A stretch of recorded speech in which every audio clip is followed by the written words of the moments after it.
Hello everyone, చింతాకు పచ్చడి చూస్తుంటేనే నోరు ఊరుతుంది కదా. మమ్మీని న్యూగా ఏమైనా చేయమంటే నోటికి రుచిగా చింతాకు పచ్చడిని చేస్తానండి. చింతాకు మనకి ఈ సీజన్ లోనే దొరుకుతుందంటండి. సో వదలకుండా ఏదో ఒకటి చెయ్యాలి కదా. ఆ చింతాకుని తీసుకువెళ్లి కొంచెం నూనెలో వేసి పచ్చివాసన పోయే వరకు వేయించుకోవాలి. అది ఫ్రై అయ్యేలోపు మినపప్పు, చిన్నులపాయ, జీలకర్ర, కందిపప్పు అండ్ మన కారానికి తగ్గట్టు మిర్చి అండ్ కొన్ని ధనియాలు తీసుకుని మేమైతే డ్రై రోస్ట్ చేసుకున్నాం. మీకు కావాలంటే కొంచెం ఆయిల్ వేసుకుని వేయించుకోవచ్చు. అవి మంచిగా మిక్సీలో వేసి పౌడర్ చేసుకోవాలి. చింతాకు మనకి ఈ స్టేజ్ లోకి వస్తే పచ్చివాసన పోయినట్టే. ఇది తీసుకొని వెళ్ళి ఇందాక చేసిన పౌడర్లో వేసుకోవాలి. చింతాకు వేసిన తర్వాత అందులో కొన్ని వెల్లుల్లి కూడా వేసుకొని మంచిగా మిక్సీ పట్టుకోవాలి. కావాలంటే కొంచెం వాటర్ వేసుకొని కూడా మిక్సీ వేసుకోవచ్చు. దాని తర్వాత రా సాల్ట్ వేసుకొని ఇంకొకసారి మిక్సీ వేసుకోవాలి.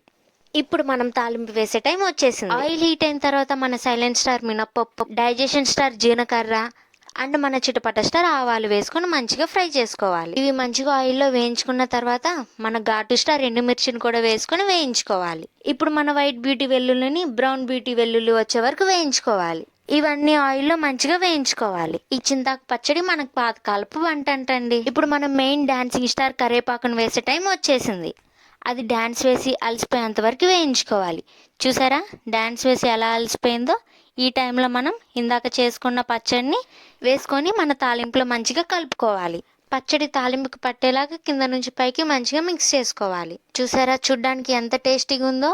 అలా కలుపుతుంటే ఆగలేక మమ్మీని వేడివేడిగా అన్నం వేసుకొని రమ్మని చెప్పాను. మమ్మీ అన్నంతో పాటు నెయ్యి కూడా తీసుకొని వచ్చింది. మమ్మీ అయితే నెయ్యి ఇంట్లోనే చేస్తుంది. మీకు కావాలంటే దాని రెసిపీ నేను లాంగ్ వీడియోలో పెడతాను. మనకు స్పూన్తో పని లేదండి, ఎందుకంటే స్పూన్తో వేసుకుంటే కొంచెం నెయ్యి, అదే డబ్బా ఉంచుకుంటే ఎంతో వస్తుంది. ఎందుకంటే మనకు నెయ్యి అంటే ఎంతో ఇష్టం కదా.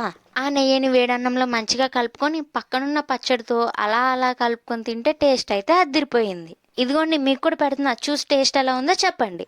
మమ్మీ నాకు ఆమ్లెట్ కూడా వేసుకొని వచ్చింది. సో ఆమ్లెట్తో కూడా ఎలా ఉందో టేస్ట్ చేద్దామా. టేస్ట్ అయితే సూపర్గా ఉందండి. మీరు కూడా ఈ పచ్చడిని టేస్ట్ ఇంట్లో ట్రై చేసి టేస్ట్ ఎలా ఉందో కమెంట్ చేయండి. ఏ రెసిపీస్ కావాలో కమెంట్ చేయండి.